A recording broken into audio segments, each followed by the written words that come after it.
Hey, everybody, welcome to the show. You know where you are, the 9 at 9 with me, Tigo. And if you're watching right now, you know we got an amazing expert coming up today. But this expert is a superhero. Now, what did I mean by that? Guess what? Sit right there. We'll be right back.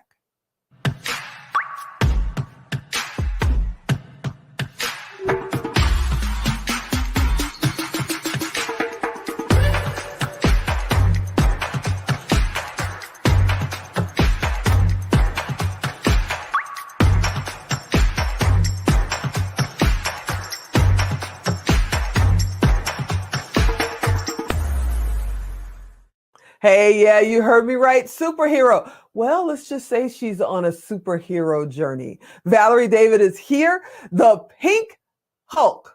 What's going Hi. on? What's happening, Valerie? Hi. Thank you so much for having me. It's an honor.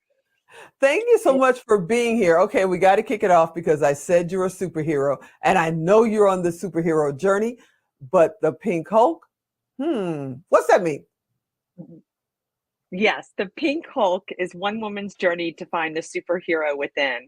And it's my one woman show, award-winning show that I've done all over the United States and in Europe and Iceland, Finland, Sweden, and England.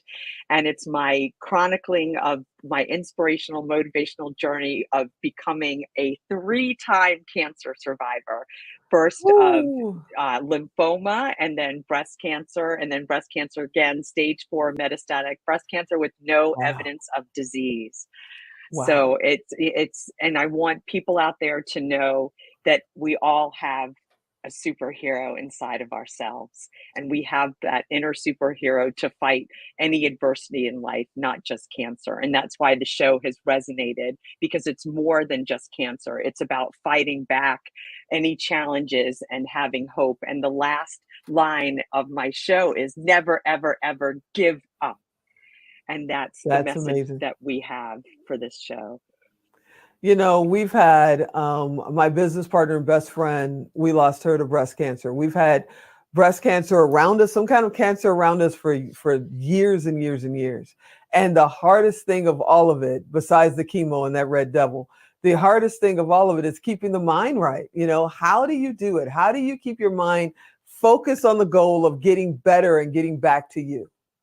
Well, I think the greatest thing that's helped me is empowering myself, and I want to tell people out there to be your own best patient advocate. Mhm. Speak up, make sure you have a team of doctors around you that believe in your survival and that they are behind you 100%. And I've been very lucky with that, having family and friends rally around you, the doctors. And I also say to never, ever feel ashamed to get help. And I think that, Mm. and I know for myself, I have this Hulk persona, the superhero beyond DC and Marvel. I have my own superhero squad. And, even the Pink Hulk gets frustrated and down. But, I, I think the important thing, especially in these times, is to ask for help and say, if I'm hurting, let people know, and people are there to help you. And I think the most important thing is to realize that whenever there's a bump in the road, the bump smooths out and the road will be smooth again. And I think having that inside of you, knowing that this too shall pass. And I think for me, that being my own best patient advocate was speaking up. And this is part of the show, that I was allergic to one of the chemo drugs and I couldn't Ooh. breathe. And I was like, this isn't right. This isn't normal. And I remember my doctor was like, oh, we'll get you to a pulmonologist to check the breathing. And it never happened. And I called up the doctor's office and I made the appointment. I said, are you open today? Because it was New Year's Eve day. And they're like, yeah. I'm like, okay, I'm coming over. I didn't even ask for an appointment. I just came there and just sat there. And I was like, I'm going to be seen. And it turned out that when I got a series of tests done, that I was allergic to the drug and they took me off Oh, the drug. wow.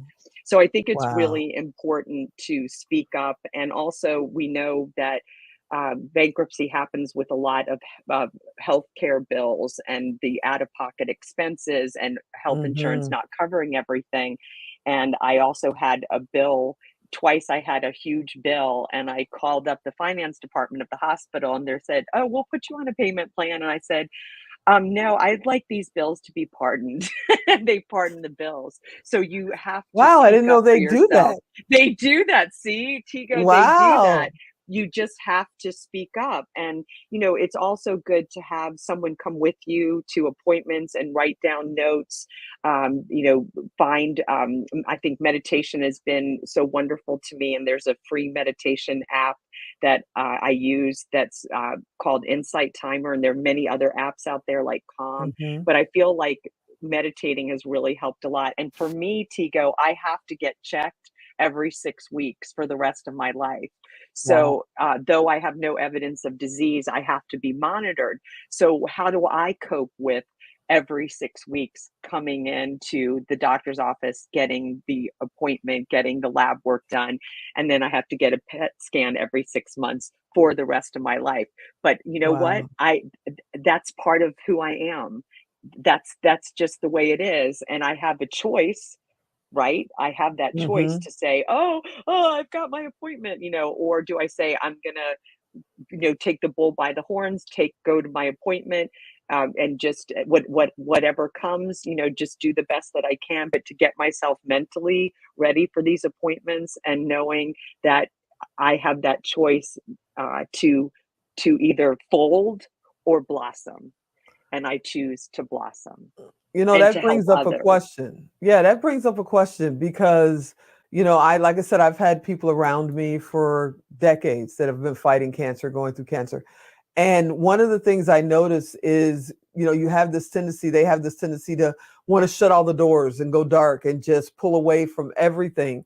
And you are not only out there, but you're on stages. You're traveling all over the world. You're truly out there. What advice do you give to people who say, you know what, I'm fighting cancer right now. I'm just going to shut everything down and just sit in front of my television and wait for my next chemo appointment?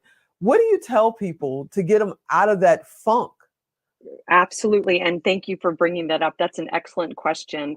I have talkbacks after the shows, and that's where I talk about those coping mechanisms. And I also coach as well and help people and work with cancer organizations. I would say to not shut that door.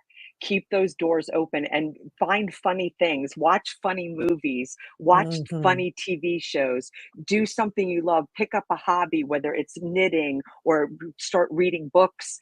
Start like I love improv, and even while I was in treatment, Tigo, with in between chemos, and when I felt well enough, I actually performed improv with a scarf on my head and no hair.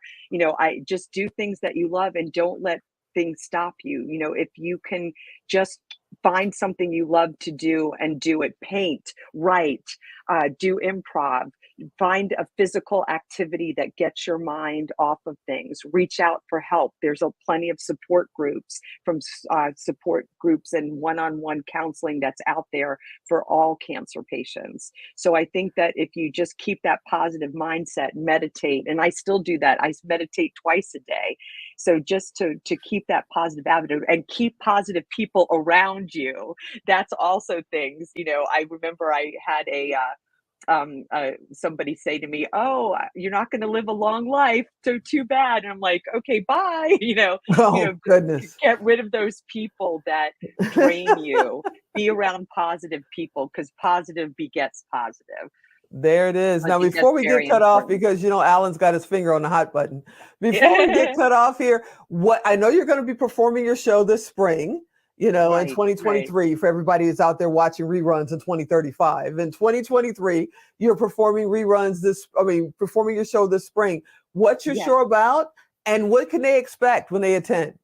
Sure. So it's you can find me on pinkhulkplay.com, and you'll find my schedule there. And what they could expect is laughter and humor in the face of cancer, and that they're going to walk away feeling inspired, empowered, and ready to face the world. And again, with a lot of humor. It's a very funny show. and a little I bit love it. adult. So you'll Well, have to Miss come see the Valerie, show. Miss Pink Hulk, I want to thank you so much Thank for coming you. and spending a little time with me. I hope you'll come back and hang out more often because I would I'd love to love know where you're to. at, what you're doing. Maybe we can even get you on stage here That I someday. would love that, and you'll see the website will give the Mm, synopsis of the show, the promo video. So I'll leave awesome. it to all of you guys to look at the website, and you'll get all the information. But Awesome. it's a really yes, I thank thank you. you so much for being on the show. You're absolutely amazing. We'll have you back soon. You are Thank our you. superhero. Thank you. The Hulk. The Pink Hulk. Cancer smash. All So right, thank everybody. you. I hope you enjoyed this episode. You know, I want you to come back next time. Yeah, we're going to work on getting her into, maybe the power of pink or something. We'll see what happens. Hey, come back as soon as you can. We're on every day. I'm Tigo. I'll talk to you next time.